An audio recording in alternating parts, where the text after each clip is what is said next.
The advice and opinions expressed by Dr. Granpeesheh and her guests are meant solely as suggestion and should not be in any way construed as child-specific advice. Dr. Doreen Granpeesheh is the Dr. Doreen is an expert in autism. Doreen Granpeesheh. Dr. Granpeesheh. Dr. Doreen Granpeesheh. Dr. Doreen Granpeesheh is a visionary in the field of autism. Now you can ask her questions on Ask Dr. Doreen. Good morning and welcome to Ask Dr. Doreen. Good morning. Good morning. I'm Shannon Penrod and I'm here with the fabulous Dr. Doreen Granpeesheh. Hi, everyone. Hi, So Shannon. thrilled to be here with you this Thank morning. you. And thrilled that all of you are with us as well. We are live right now on Facebook, YouTube, and Twitter. The date is the 16th of July. I should have known that. Yesterday was my 22nd wedding anniversary. Oh, wow. I know, Congratulations. 22 years. Amazing. We said last year our marriage can officially drink. That's true.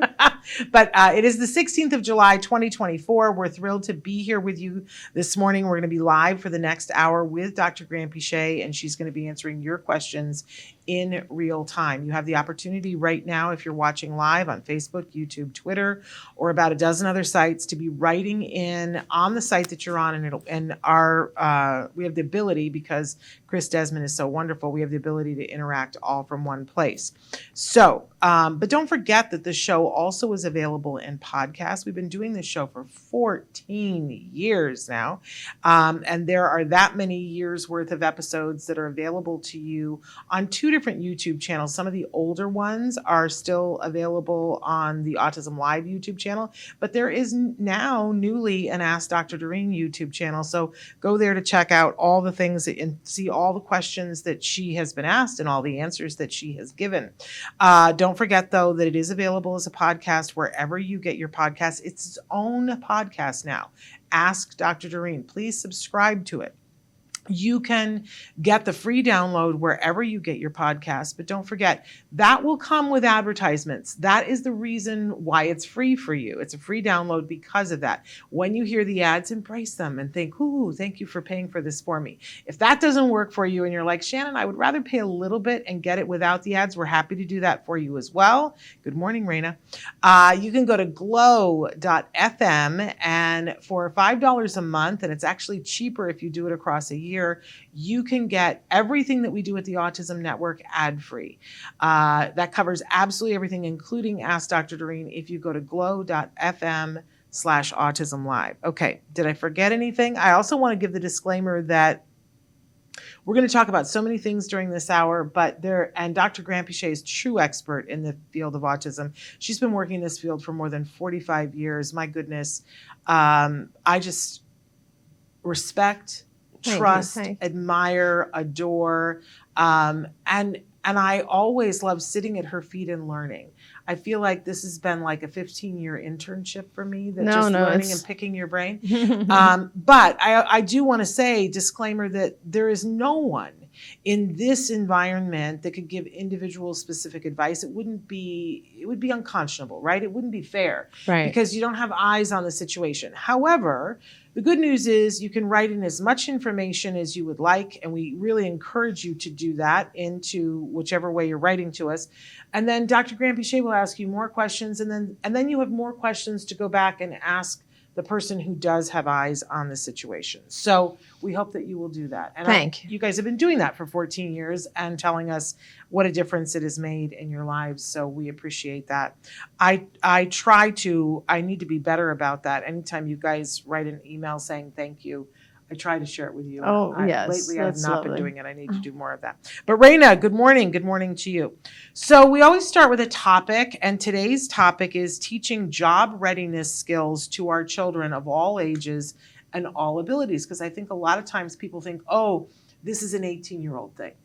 And in fact, the first question that we have suggests that maybe it isn't. Mm-hmm. The mom says, I have two wonderful children on the spectrum. My son is 19. My daughter is 8. I see now how my son is struggling to get work, and I have had the terrible realization that I should have been working on this for years in myriads of ways. I feel so behind. Can you help me with ideas of how to help him now? And then what should I start working on these with my daughter, and when is too soon for Right. job readiness skills? I think it's important to kind of divide this task into at least two different segments. One is we have to identify what our kids are interested in and help them build those skills. So that's one thing. The other thing is we have to teach our kids job skills. And it doesn't matter what type of job, but there are certain things that are job skills. And we'll talk about that in a minute too. So what you're interested in, I think the daughter is, did you say 8 or 10 or so? That's a little early. You at that age, I think you're exposing your child to a multitude of different things and seeing what they are drawn to. And of course, as the child gets older, probably I would say, and this again also, Shannon, of course, depends on the functioning level, the level of the amount of severity, the needs that the child has. This is, again, it's such a huge spectrum and every child is different.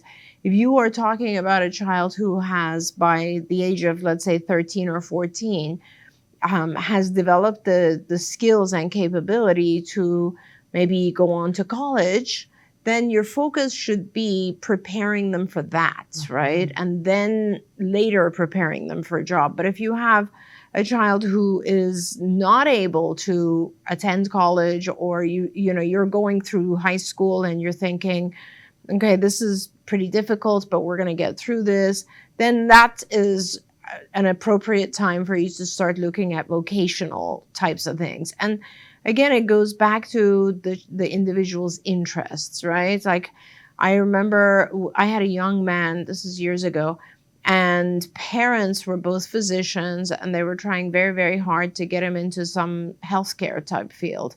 And we realized over time that he just had an incredible interest in carpentry and woodworking.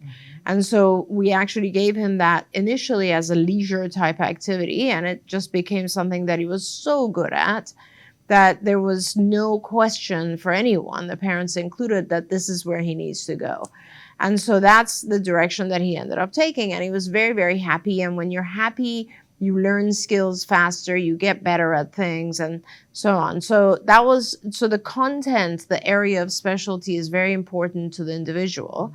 And then there's the job skills, right? So things like, again, depending on the level of the individual and what type of job it is, we've done a lot of work with adolescents and adults on teaching them how to do a resume, how to go for a job interview, how to even look for a job, how to select something that's appropriate, and then let's move away from just the job related, but like how to take the bus to get to work, or in some cases, obviously, how to drive a car.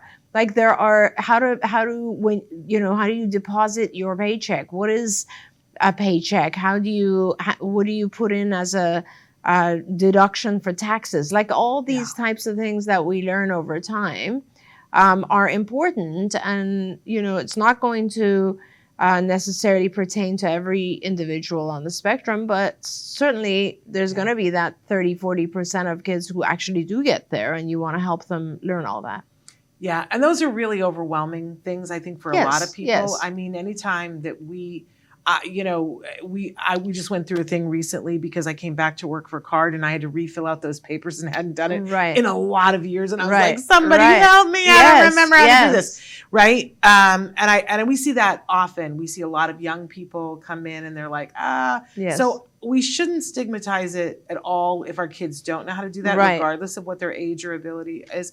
But in this conversation, I find myself thinking of Joanne Laura. Oh, yes, who's not with us anymore. Of course. But Joanne wrote a book I think it's called Teaching Pre-Employment Skills to 17-year-olds and above. Okay. Something like that. She hated the title. The publisher made her change the title to that because the name of her organization was Autism Works Now. Yes. Right? Yes. And but the thing about the book is that it has all the forms in it that you need to teach your child of whatever age to do. Perfect. And she was always like, I hate that it says 17-year-old on it because you could do it with a 14-year-old depending on, if they're ready. Right. But it's on Amazon. It might be $10. And That's great. It has all the worksheets in it. That's to perfect. do the paperworky kind of things and some tips on interviewing and stuff like that. But I do think it's just important that we start working on it. Yeah, you for know? sure. And, speaking of Joanne, she actually, the couple of groups of individuals that she was training that I met were more affected Yeah. on the spectrum. And she was really guiding them through things that, are pretty difficult. And she was doing a fantastic job. Yeah. And I think, again, we have to realize, having a job is so important. It's not just about income. Like we think, oh, so-and-so should get a job because it's about having a community that you can go to and fit in with. It's about a social environment. It's about a sense of accomplishment and self-esteem. And so all of these things make it really, really important to focus on this. I don't think, because to be fair, we change our mind about things over time as we get exposed, right? Yeah. So I don't think doing something like this below the age of, let's say, 13-ish works, because honestly, at that point, the individual should be focused on other things. There's a lot other stuff that a 10-year-old is working on, just social behavior and games and school and you name it. But I would say, depending again, if your child is able to interact with others, is doing really well, is keeping up academically, is learning all of their language and social skills, then certainly you can start asking them or seeing what their interests are somewhere in the teens. Well, and I think it's important to delineate that exactly those kinds of things that we're talking about, like building a resume and stuff. However, I think when you're playing with a 5-year-old, I love all the toys. In fact, in the toy guide, I have a pre-employment skill building that we have for babies, even because I love like all the fake kitchens. Oh yeah, those are so good. And the beauty parlor, and they have like post office and things like that, where you're pretending it's true that you're being, a teacher or a firefighter or whatever. I count that. Yeah. Because it's pretending. It is pretending. And so let me ask you, like when you were young and you did this kind of stuff, right? Did you learn from how to be a teacher? It's too far. Do you know what I mean? It is. It's like I know exactly what you're learning is more the skill that you're, first of all, hopefully enjoying. So you're having fun. Yes. And you're learning more social skills rather than the task. Yes. And the task is it's self-important, right? Yes. So, but you mentioned toys and things like that, and there are a few centers, and we used to have a center like this where the focus is just, and we're just talking about rehearsal, like practicing those types of skills. Yeah. And you bring up a really good point in that it's not just about job skills. It's also about adaptive skills, obviously, that you need just for survival. Like how to make yourself a sandwich, how to go to the supermarket, how to wash your laundry, how to make a bed, all those types of things. I'm still waiting for a million years ago, like before Jem ever had a VR thing. One of the things that pushed me over the edge, we went to the Ronald Reagan Museum, and they always have installations. And they were having a VR installation, right? Yes. And of course, my kid needed to go see that. But they had a thing where you could wait in line and you got into the simulator, and it was just a blank space, right? But you got to choose one of like 4 jobs that you could be a short order cook. I have video of my husband in the space with the VR goggles. He was being a short order cook. That's hilarious. And when you're in there, you're in this, you feel like you're in this kitchen, and the order comes in, and you got to make 2 eggs like you're easy fast, over. yeah. And it ends up being funny because if you don't get the order in, the people in the restaurant start throwing things at you. Oh my gosh. And then there was another one where Jem was being an office worker, and he was having to file stuff and process, and you are grabbing things and putting them with the mitts and everything, and it really feels like it. But there's a funny element to it where in the office space, if you're not doing it fast enough, your coworker will throw paper airplanes over to hit you in the head. That's so there was hilarious. always this. Now I was an astronaut, So for me, it was much more Calm and well, no, you're- because I had all these buttons that were going off. Oh, and, I see. But I had this little robot that I had to open this thing to pull the robot out. I thought it was a gas. And Okay. I kept saying, somebody's going to leverage this. Yeah. And I think they have for driving for people Yeah, on the yeah. spectrum. But I just keep saying, somebody is going to leverage this for teaching job skills to people Well, yeah, I around mean, the world, but including people on the spectrum. absolutely. And if you know, pilots, they have simulators. Like yes. there are lots of sports now that have simulators. Yes. Simulators are used for a lot of different things. That's what that is. Yeah. And it's so, I mean, it's fun because, you know it's not real, but it feels real. yeah. And they always program a fun element in. So Anyway. how did Jim get into writing, into screenwriting? It's funny that you should say that, because part of it was that when he was in 6th grade, that was the thing we struggled with, was writing, right? There was always a VIP to get him to write anything, 2 sentences. It was hard. But they were doing poetry and everybody went nuts over his poetry, and he got that praise. And he was like, oh, I might be a writer. Then that kind of held him for a couple of years. But when he went to 9th grade, he had a teacher in 9th grade that, believe me, I've written letters about how amazing this man was. We both have cried over it. But he was the kind of teacher that he said, I don't care what it looks like on the page. I don't care about the mechanics. I don't care about whether you had a period. I just want you to write. Yeah. And then I'm going to give you as many opportunities to rewrite, because you're going to get an A.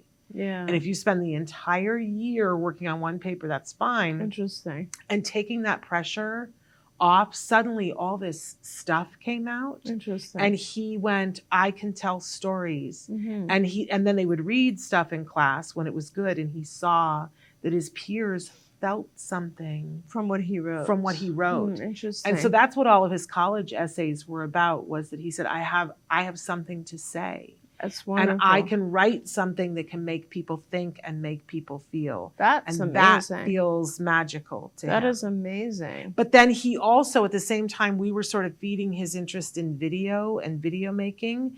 And he was learning how to layer computer animation, taking something from, like, there was a poster. And I could talk about this forever, don't let me. But there was a poster, and he took one little corner of it, blew it up. Then he took something from something else from another program, and he made this little one-eyed baseball who turned and looked at you and said, what do you want? Wow. And it was this thing, and I went nuts over it. I was like, and then he showed me that how he added lighting to it. How And then cool. he realized I can make this thing, but I can tell the baseball what to say. Right. And right. that was so the cool. writer, That's right? amazing. So- yeah. And we tried to feed that. We had sent him to computer animation camps and things Right, of that right. nature. So we tried to feed that interest. Yeah, that's interesting. I was trying to think, because my son, both of Yeah, our sons what got studied him screenwriting. interested? I don't know. I was trying to think, and he was always a writer, right? It's like Yeah. from the time he was very, very young, he couldn't even really write. It was all phonetic. So we're talking about, I don't know, age 6, 7. Mhm. Like he used to make these little books for himself where the top of it was stick figure pictures and the bottom was Yes. the story. Yes. And I have those still. I mean, Yeah. he had hundreds of those. That's all he Wow. did all day long was write. So I think that's what led him to become, go into screenwriting. But it is very interesting because as we talk about it now, it appears to me that like a lot of it has to do with people, how the child feels successful. Yeah. What makes them feel good about themselves at Yeah. a young point, and then that leads them in that path, Yeah. I mean, I remember being a child and realizing that 2 things. One, if you can make people laugh, Yeah. it's everything. It is everything. I everything. totally agree. And I was like, okay, I want to do that. And then the other thing was that, like, if you could figure out how to teach somebody how to do something, that was power too. Yes. That was a powerful thing. So I always wanted to be a teacher, and I always wanted to make people laugh. Right. And right. And I think, I learned along the way that for me, that's telling stories. Right. I'm a storyteller. When Yes. people ask me, who are you? And I'm like, I'm a storyteller. That's what I Yeah. do. I'm a Yeah. storyteller. Yeah. But I always want the story to teach, and I always Right. want the story to make people laugh. So, Right. but how did you realize that you wanted? Psychology. I think I honestly, people always ask me, how did you choose this field? And I Yeah. didn't. I think it chose me. Uh-huh. I was pre-med, right? I was heading Ooh. towards pre-med, and it was a lot of work, and it was very, very hard. And I just loved my psych courses because it was so fun, and they were just so Yeah. much, like, just so much fun in contrast to bio and chem and stuff, right? And psych is always like human behavior, so it was always a lot of fun. I still went through and would have actually applied and gone to med school if it wasn't for the work that I did at UCLA. So it was kind of like, it was, with med school, you don't really have access to patients for many, many, many years, right? Yeah. You're just studying boring stuff for a long time before you actually get to the clinical side. And at least at UCLA and the clinical, in psychology, we had exposure to the autism project, Right. or I did, and I was very early on, and therefore I was able to interact with kids on the spectrum very early on. Yeah. And so I was an undergrad when I was working with kids on the spectrum, and it was just a lot more, I guess, meaningful than studying organic chem. You know what I mean? Like, it was just like, wow, this is definitely Powerful. what I want to do. It's so much more fun, and it was intriguing. So back then. Right now, it's so much of a business, and back then it was more of a puzzle and a something we all have to solve. And You were love pioneers. solving. You were pioneers. Right. And it was just, nobody knew much about it. It was Yeah. like, what is going on with these kids? What's happening in their brain? What do they think? And those are probably my two skills. One is I love problem solving, and the other one is I love getting into and seeing the world from someone else's perspective. Yes. So that's what it was. It was a combination of looking at the children, working with them, and trying to figure them out. And that's, I think, what kept me. As well as the moms. I've always said, I think a big part of it for me was also the parents, like just helping the parents. Yeah. This is wonderful. I think I may have mentioned this to you, but I'm writing the story of your life. Oh my God. In my spare time. I'm not far. I'm right where you're meeting Lovas. And so it's good for me to hear these stories. Yeah, Now I know what to do with that. Okay.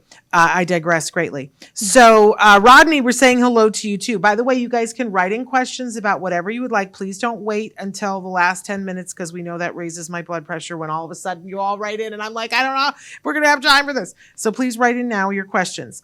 I love this question. My son was diagnosed at 3. The school has offered us OT. And at that time, the school offered us OT. And I remember thinking, wow, they're serious about getting our getting our kids jobs already. Then I discovered that they were really only going to work with him on fine and gross motor, which is fine. But when, where, and who gets our kids ready to work? And do I have to find that out on my own? Similar to the last question, but, I think this is a very important question for parents because I think parents feel left alone on the job skill front. You have been a part of something that there's a curriculum if people are interested. Yeah, definitely. Our skills for living is our adult curriculum, and there's a lot of stuff in there that's really, really useful for job skills. Yeah. I think there are more and more programs developing. The issues, Shannon, as you know, is that a lot of behavioral ABA type programs don't even take adults or adolescents, right? What I see is people cutting off at a certain age just because they only want to work with intensive early intervention for young kids who are, different program, different story altogether. But as individuals age and become adolescents and adults, then if the program accepts that person if they have a program for adolescents and adults, then a lot of it is focused on job training. Yeah.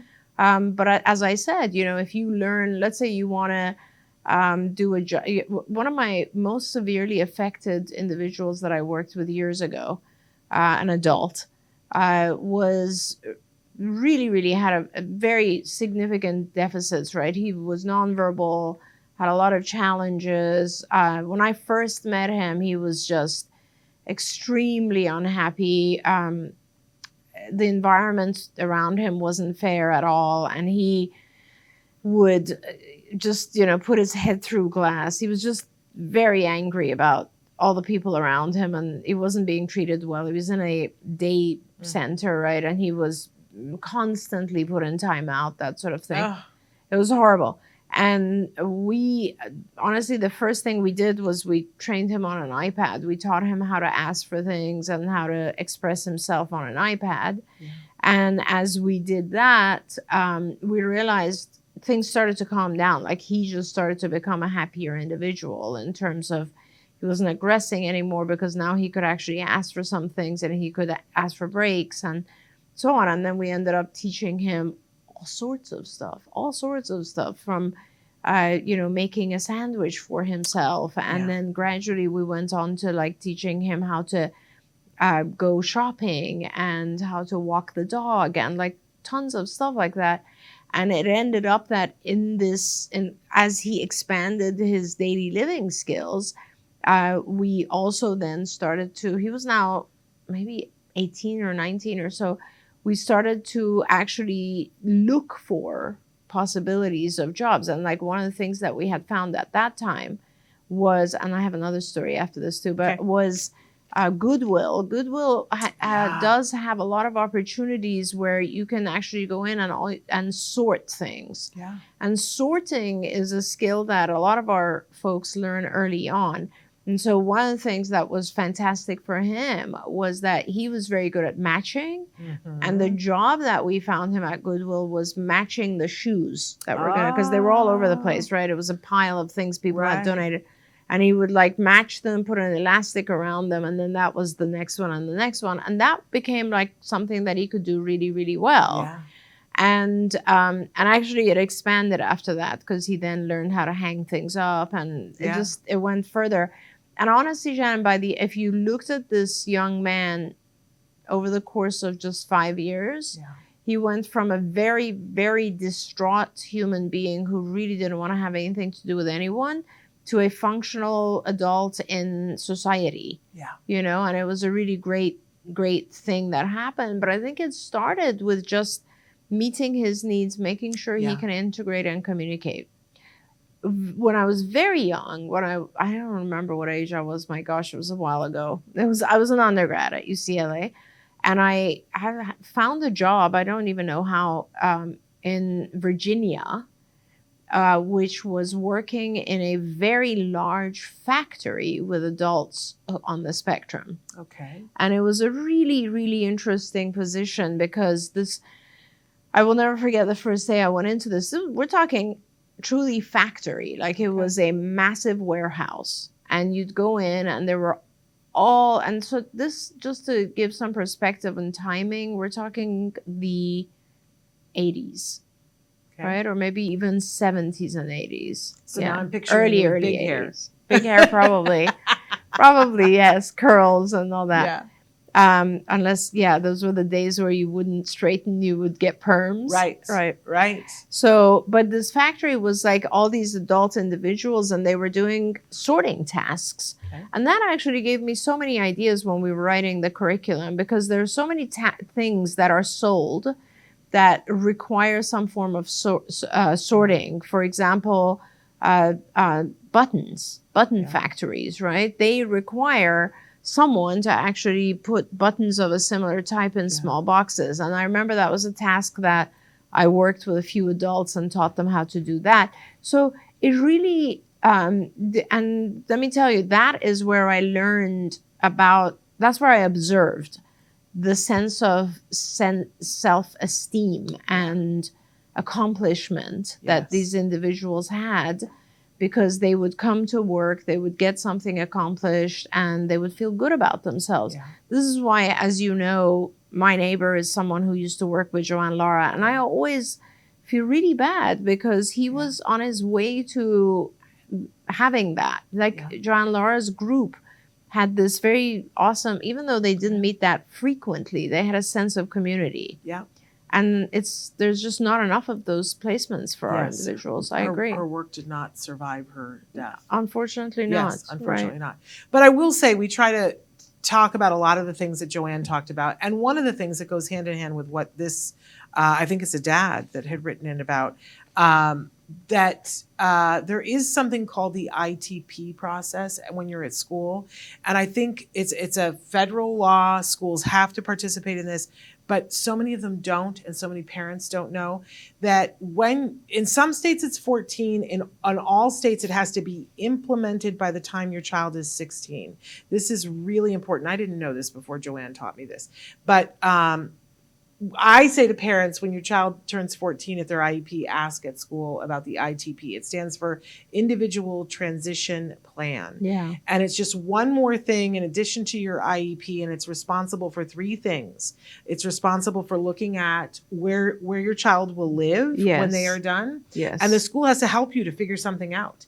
A lot of times they go, we just assume they're going to live with you. Well, don't say to them, I'm not planning on living forever. So make them work on that with your child, right? Another thing is it's supposed to work on what will be your child's safety net of their community. Who are the people who will be there? And that's not just you. Yes. That's like other people, friends, doctors, lawyers, whatever they need. They're supposed to build the community. And then the third thing is, where will they work? There is a presumption that they will all work. And we see schools, if the parents push and say, are we starting the ITP? And I always say to people, ask at the 14-year-old IEP meeting, are we doing this? They will always give you the answer, well, no, we don't do that till they're 16.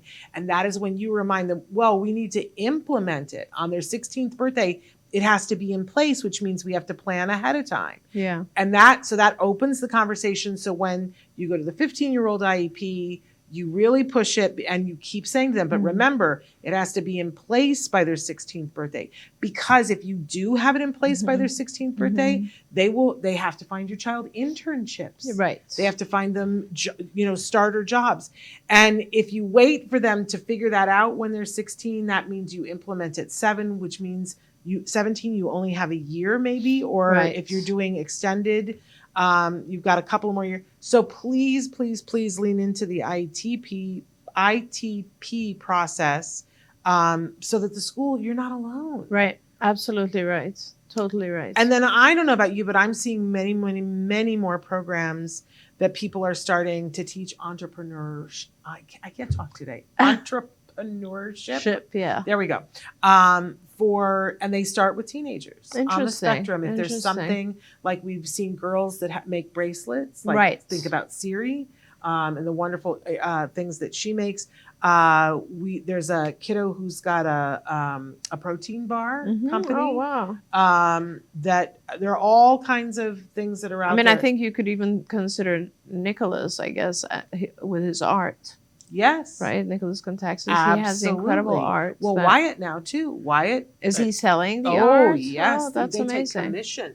If a lot of times when an animal dies and people ask for all kinds of things. In fact, Sienna had her goats. She commissioned goat paintings. Right. So yeah, they take commission, and people have portraits of their dogs, whether they've passed or not. That's nice. And they're lovely. So yes, he's working. He's a working great. artist. That's great. Love that. That's awesome. Yes. So, and there is something about that too. 100%. Self-esteem, and you get a little bit more leeway about yes. what your needs are when you're working for yourself. Yeah. Comes with a whole host of other problems. Absolutely. But it is a lot of, it's just so, I just want to acknowledge, because I've seen some parents who've dedicated their life to this. Siri's mom is a good example. Nicholas's mom is a good example. Jared's mom is a good example. And it's a lot of work for a parent. And, I think of Rachel Bird. She's his manager. Yes. She's a momager. Yes. That's a full-time job. It is a full-time job, and it is a lot of effort. It's a lot of resource and effort, I have to say. Yeah. Yes. Like Jared, the job that we got for Jared so they kind of made a company for him where he would take, because they live near an area where there are boating and yachts and so on. And so people always need help carrying their stuff from their car to the boat and back. Nice. So that became his company. I think it's called Jared's something helpers or something. Yeah, I love that. Cool. Yeah. I love that. It's that thing, right, about you see a need, fill it. Exactly. There you go. Yeah. Amazing. Somebody wants to know, can you give some tips for things to do with teens over the summer to get them ready to have a job in a couple of years? or not have them just be couch potatoes. How about that? Yeah, honestly, that's so true. And again, it goes back to the different types of jobs and the interests and the tasks. And so it really has more to do with your child's interests. And I think you start to pay attention to those very early on, right? You notice the things they're just into. Yeah. And it might change. I mean, I'm looking at my kids and they changed their interests multiple times. But, and, you know, I look at my older daughter and she has 100 different interests. So I don't like, she just has, she's so good at so many things. And she would, but she would has thrive. decided to kind of bring two of her primary interests together. Really? Like, well, so what, you know, she's getting her doctoral degree in psychology, right? Yes. So she's she will be a psychologist and that's what she wants to do. But at the same time, she's very interested in children. She loves children. She really does. And at the same time, she's a very creative artist, right? Both in terms of photography and her writing skills are incredible, but she's an artist. She draws, right? Yeah. And you've seen some of her sketches, which are amazing. So she wants to do psychology, self-help books for teenagers and kids where she would also illustrate, right? She does the illustration. Yeah. And so that's you know, but you realize these things pretty early on. And let me tell you, every summer we were working on a ton of different skills with all three of the kids. And they were based on things that they wanted to learn, you know, and they wanted to engage in and do.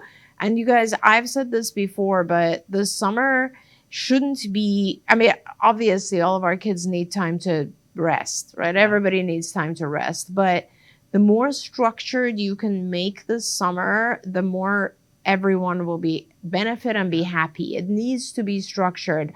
No kid is happy at the end of a 3 month period where they've done nothing. Yeah. Just getting back to school will be very hard for them. It's a nightmare. So structuring is so important, and you can structure it.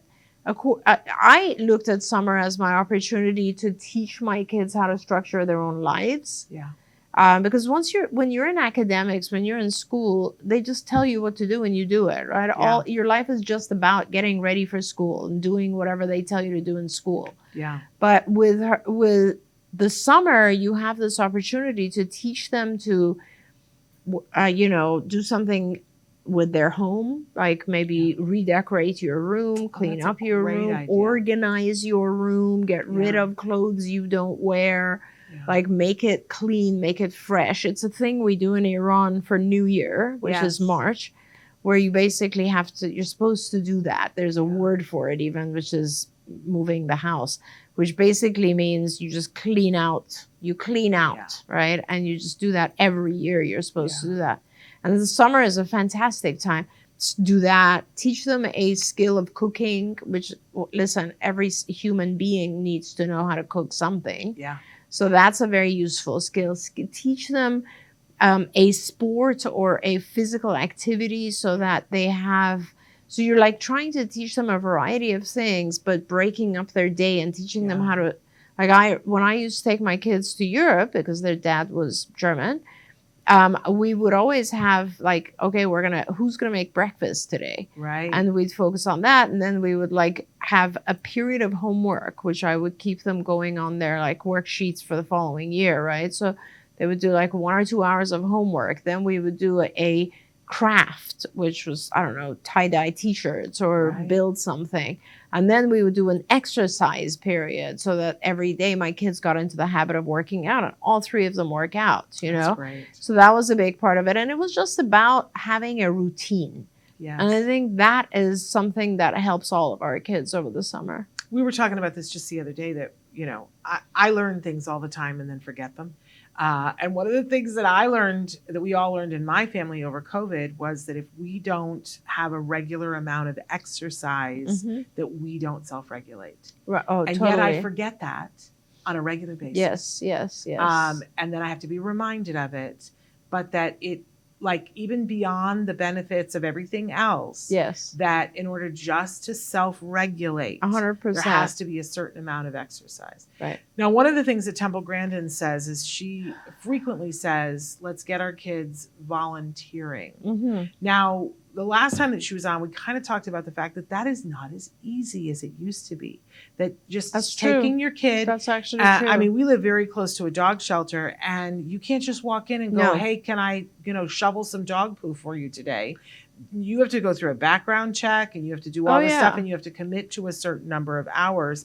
And I guess I just want the collective hive mind to think about, like, if you have a situation where you could have volunteers, about putting that out there to the autism community, but do you have suggestions about, like, what in this climate, how people can volunteer? We get that It's question so hard. sometimes even here, and I'm always like, oh, I don't really have anything right So, now yeah, today. No, and actually it's funny you bring that up, because like now we are involved with multiple companies, you and I. Yes. And CARD, for instance, is it's an LLC, it's a corporation.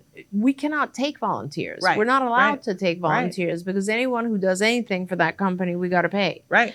So that's that. A 501c3 company like ACT, which is a charity, we can take volunteers, but they have to, like, we have to adhere to certain rules, right? If they're going to have contact with any of our kiddos, we need to make sure they have background checks and all this sort of stuff. So that's a whole different thing. But one way that I think you can, like the easiest way I've come to find is through school community service. Yeah. And there are lots of school, or through church. Churches do this as Yes. well, or your place of worship, whatever that may be. There are ways to do community service through those entities, and then you can be placed anywhere, right? Yeah. So, like when my kids were in middle school, elementary school, they had both all middle and high, but those were like religious schools, but they had a very, very active community service program. Yeah. That you would then be placed in all kinds of environments, whether it was dog shelters or senior housing, great. where you would go and talk to people and entertain them. There's lots of opportunities, but I think you have to go through an agency like a school That or makes perfect religious. sense. Yeah. I remember my mother used to make me go next door. There was an elderly lady who lived next door, and I would have to go over and say, what can I help you with today? Can I take your trash out or whatever? Yeah, that's and so she nice. quickly learned that she would set me up in her dining room, and I would have to polish all of her silver. Oh my gosh. And so, like days in the summer, every summer I'd be over there just polishing silver. That's actually not a bad task, though. I've done that. It's kind of a fun thing. Well, 'cause- we would talk, yeah, and I would learn okay. all these things about her, and I'm deeply That's interested so in the nice. experience of people that have lived during different time periods, Yes. still to this day, Yes, of because course. her name was Nora, and I would sit there with Nora. And the funny thing was, when Nora died, she left her dining room table in hutch to me because I had polished all Yeah. the silver Aw. and everything, and it was part of my growing up, was polishing Nora's silver. That's And amazing. my mother was like, you do that, and that's a volunteer. Now, Nora would slip me, a couple of bucks and be like, get yourself an ice cream or something like that. How So old were you? I was like 8, 9, 10. Yeah, that's Um, perfect. And I think by the time I was like 13 or 14, she had passed. Oh, But she was a card, man. She was a yeah. real trip. And I would learn about things that that led to other things that I was interested in Right. as a result of that. right. So I think it's good for our kids to go do something with somebody else. That's very true. Yeah, absolutely. It kind of does open their eyes and their world. Absolutely Yeah. right. Yeah, I was just thinking of all the old people that were my neighbors that I used to do Yeah. things for. It's funny, and old people are fun because not only do you learn a lot, but they are in the mode of giving stuff away. It's are. like, you take this, you take that. It's so much fun. And they're deeply appreciative They're of awesome. younger people. You just learn so much. Yes, being yeah. interested in them. I think of always when Jem, the first like full time you got to be here at this time in your Oh, right, thing, right. was him working at the Ed Asner Family Center, and I was so nervous about it. Yeah. But I always remember that the other part of it, because I think volunteer is great, but I do think the paycheck when they're doing a lot of Yeah. work. I remember the first Yeah. paycheck that he got, and he was like, really? This changes everything. Yeah. And I was like, it does? And he was like, I just did that, and I had a whole lot of fun and a place to go where people appreciate me, and I got paid, Yeah. and I can do that every week. Yeah. And I thought, oh no, he's not going to want to do school. Yeah. I'm glad that we've been able to balance that. But and I remember calling Joanne Laura and going, okay, I get it. And she would always say, everybody deserves a seat at the table, and you don't get a seat at the table unless you have a job. Yeah. And I remember when I met her, I thought that, well, because a lot of times still, even now, people say, well, not everyone can work, right? And they Yeah. always say it that way. Well, not everyone could work. Yeah. And Joanne used to call foul on that and say, Yeah. yep, no, everybody can. And Yeah. everybody should. We just got to find the right job, the right context, the Yeah. right thing Yeah. where they can feel like, and I remember one of her kids in particular, which, he's one of our gentle giants, Mm-hmm. and he still is considered nonverbal. Although, he has a couple of words and he texts like just a champ. Wow. I remember being someplace with his dad, and his dad said, have you ever seen what he texts? And he showed me, and I was like, holy Christmas. Now, a lot of it is I would like soda because he really wants soda, but a lot of other stuff too. And I was amazed. And I remember because Joanne had a truck that was called Glorious Pies, and they would go around to different locations, and she would staff it, and they would show up, and they had their aprons on, and everybody had a different job. And this young man who is nonverbal, they were at one place and they had flyers, and she sent them out and said, hand out the flyers because it was a discount off the coffee and the pie. And I don't know who was with him, but they weren't paying attention. Mm-hmm. And suddenly he was among the missing. And it Oh, was panic. God. There was panic, and what are we going to do and whatever. It's because he was still giving the flyers out. He wasn't missing. He was doing his job. Finishing his job. He was finishing his Yeah. job. When the Yeah. other ones had sort of said, I'm done, people aren't taking the flyers, he was going and he went to the bathrooms to Yeah. find people with flyers. Yeah. He was totally safe. Yeah. And they kind of changed the way they were doing things, and the person who was in charge of him was no longer in charge of him. But everything was okay because he was on the job, and he was going to give every single one of those flyers away. Right. And, it just was very eye-opening to me about that. And now he doesn't have a job. Yeah, these are the things that just break my heart. Yeah. And I often talk about this as well, Shannon, is that, especially nowadays, when the vast majority of people are working from home, right? Yeah. And Yeah. that's just the way it is after COVID, and people and with the technology that we have, people have realized that it is possible to work from home. Yeah. And so as a corporation, you often wonder how many hours a day people are actually working, right? Yeah, As I'm opposed sure. to doing 500 other things that Yes. are part of their lives. Yes. And I've always said the thing that is so amazing and spectacular about individuals on the spectrum is their honesty and integrity, which just is part of who they are. Every single one.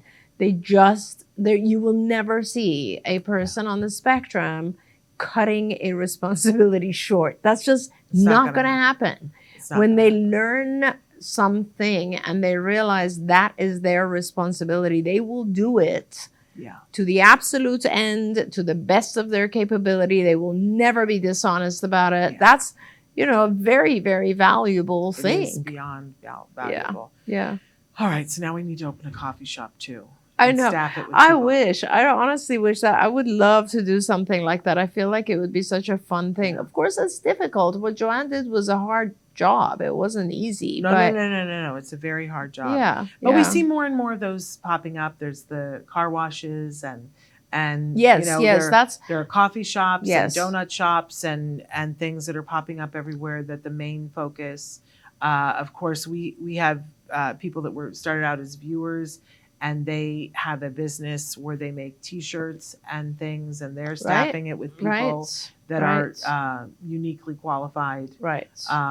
And the car shop thing that started, I think, in New Jersey was a young man. I met him actually several years ago, whose brother was on the spectrum, right? And he started this company, and it was a very successful car wash. And he started to hire more and more neurodivergent people, and it just became a business. And I think it's been a few years since I met that young man. I think that his business actually grew. And I think that they have multiple car washes because they were, and then of course there's the other side of you have also individuals who are uniquely talented in areas that we struggle with, like technology, computers, robotics, and all of that. And there are several companies now. Actually, they reach out to us on a frequent basis, saying they're placement organizations where they are offering individuals who have autism, who are very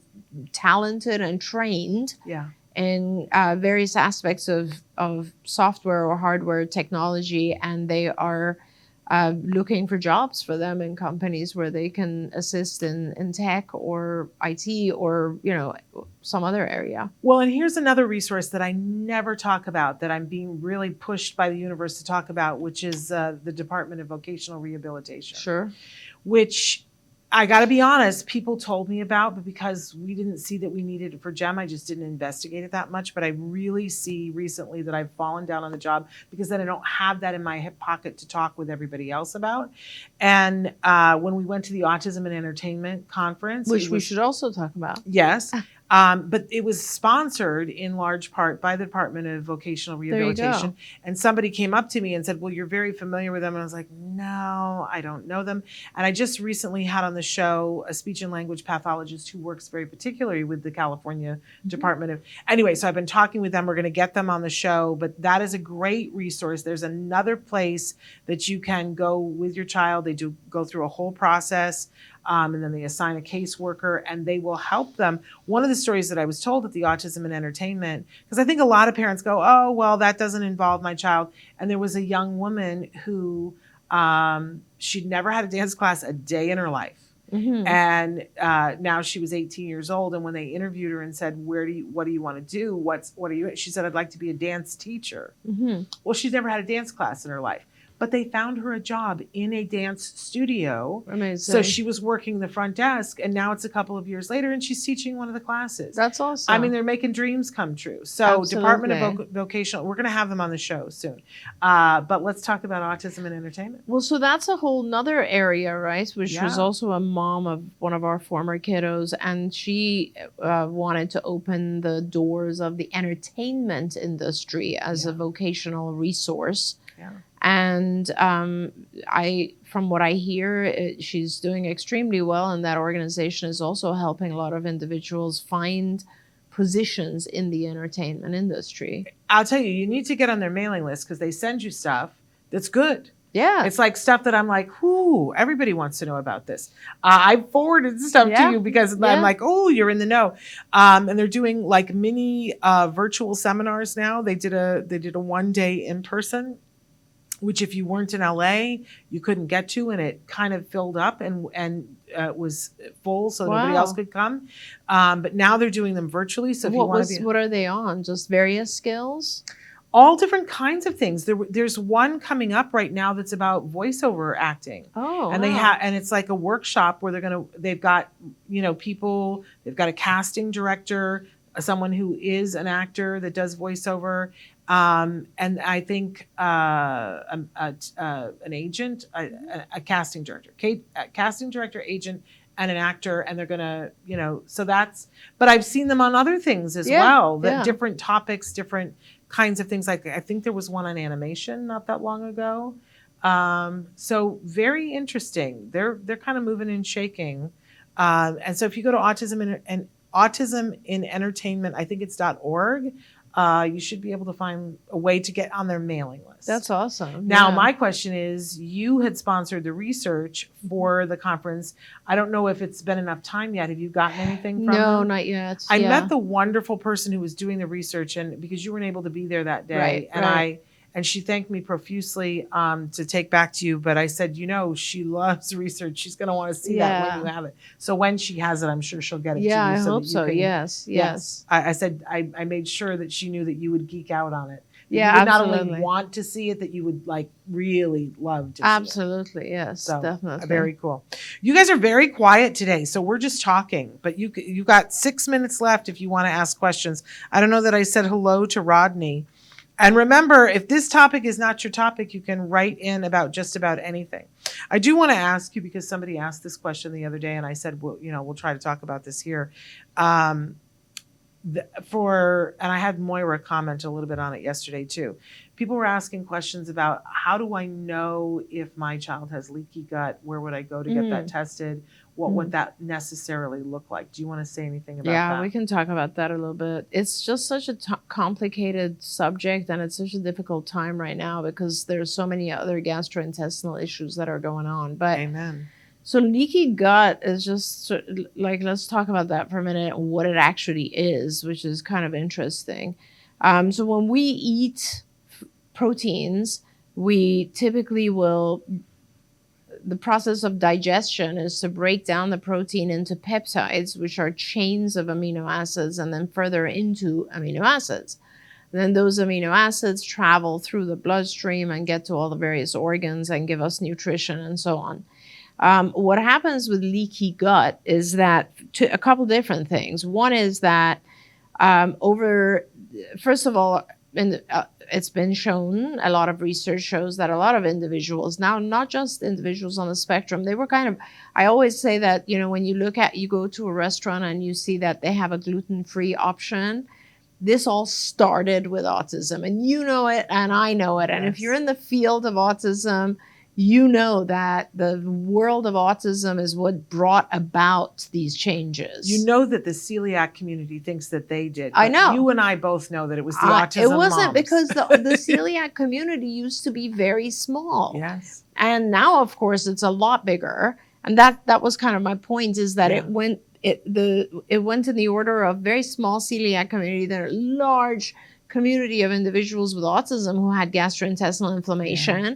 And then now the general population has so many other GI inflammation issues that it pertains to all of us.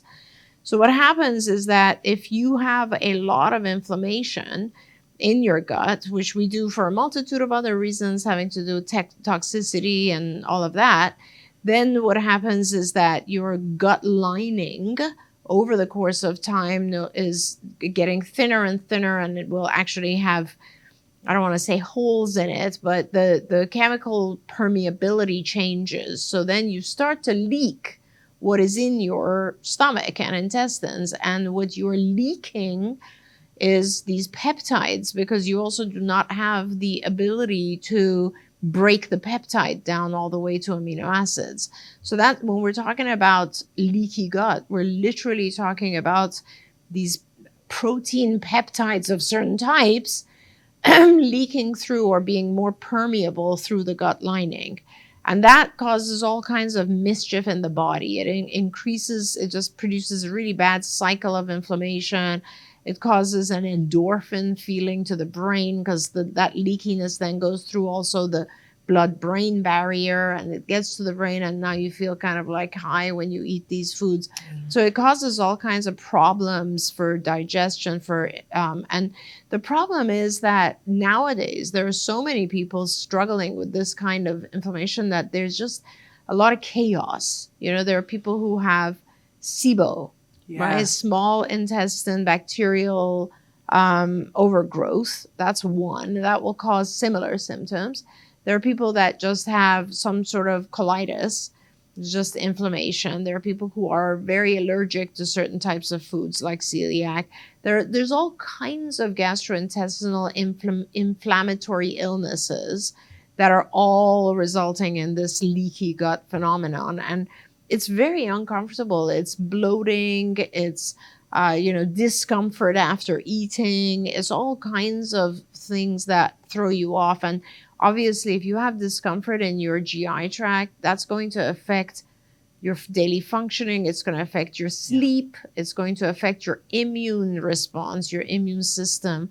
80-90% of your immune system is in your gut. So you basically will have immune issues, which will now compound everything. Like, Illnesses of the GI tract are very, very serious. Well, I always say try to learn trigonometry while you're running to the bathroom for diarrhea. Yeah, Nobody, that's a it's great like, example. Nobody can, Yeah, right? So how do we expect our children to learn language and Absolutely. social rules and all of this if they're having anything going on? How do we expect them to function? Yeah. It's crazy. We're pretty much out of time, so let me just say thank you. Thank you. We don't have live shows for a while, little yeah. while. Towards the end of August, we'll be back with live shows. But for Ask Dr. Doreen, we're gonna be showing you some of the best ofs. But we're not going away permanently. You have to go away for a little while, and then I have to go away for a little while. And unfortunately, they're not we the same didn't time. coordinate. We didn't coordinate. But we will be back end of August, and we hope that you guys will be there and have a bunch more questions for Dr. Granpeesheh. Let me tell you a little bit about what's happening the rest of this week. Tomorrow, we're having a really amazing self-advocate. Daniel Durrani is going to be with us. He's someone who got a late diagnosis, however, had been nonverbal, and now is a self-advocate talking about how he went from being nonverbal to having a family of his own. Nice. And autonomy and how important autonomy is. So he's going to be with us tomorrow. On Thursday, we're doing a Best of Autism Live where we're talking about diet. Autism diets, kind of going Perfect. hand in hand with what we were talking about. And then on Friday, we have a Best of Ask Dr. Doreen. I thought this was a really particularly amazing show that you were on point, talking about how difficult it is sometimes to know when to discipline an individual on the autism spectrum.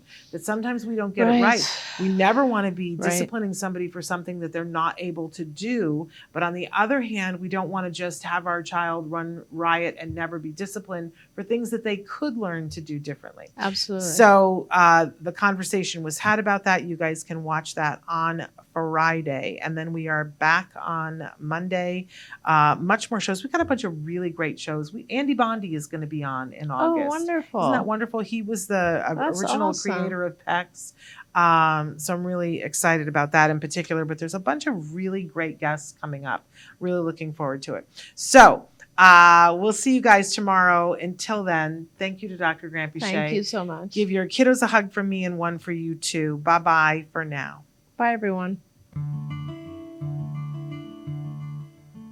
Don't forget, you can watch Ask Dr. Doreen live every Tuesday morning at 10 a.m. Pacific time. We hope to see you there.